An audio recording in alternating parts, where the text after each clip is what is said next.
Proceedings. Joining us now is Congressman Jim Himes. He's a member of the Intelligence Committee, one of the committees that'll be hearing that deposition tomorrow. Sir, thanks very much for your time tonight. Hi, Rachel. So we've watched the deposition schedule change a little bit, and we've watched as the sort of calendar has shifted in terms of who's actually expected to turn up. Do you think that State Department will try to block Ambassador Taylor from being there tomorrow?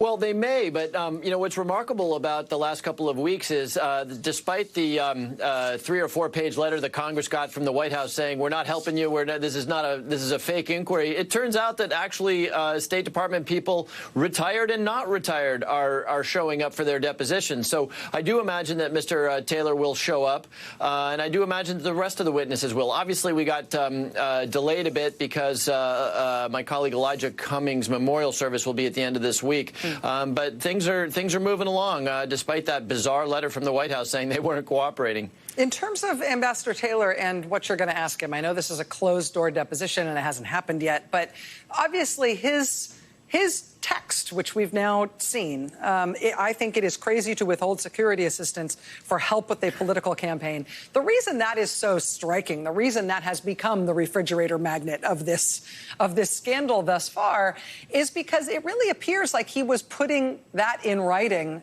in order to make sure there was a record of what was going on. At least from what we can see from the outside, it appears that's what the implication was of that text. From all you have seen thus far, from being inside these proceedings, are we interpreting that the correct way?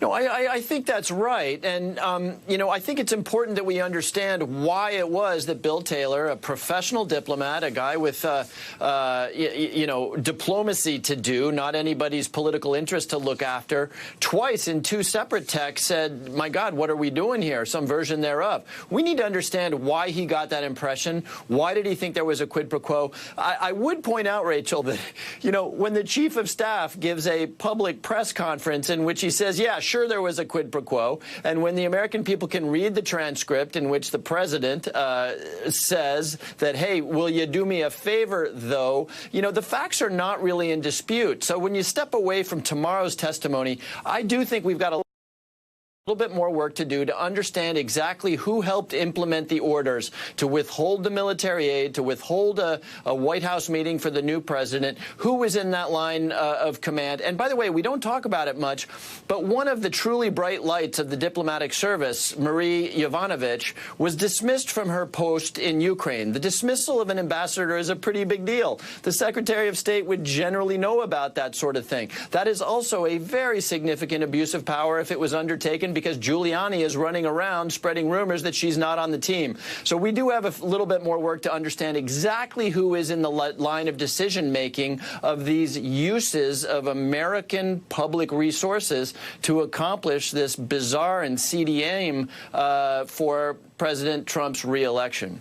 Congressman Jim Himes, a member of the House Intelligence Committee, thanks for your time tonight, sir. I know it's going to be a very, very busy week. I appreciate you making time for us. Thank you, Rachel. All right.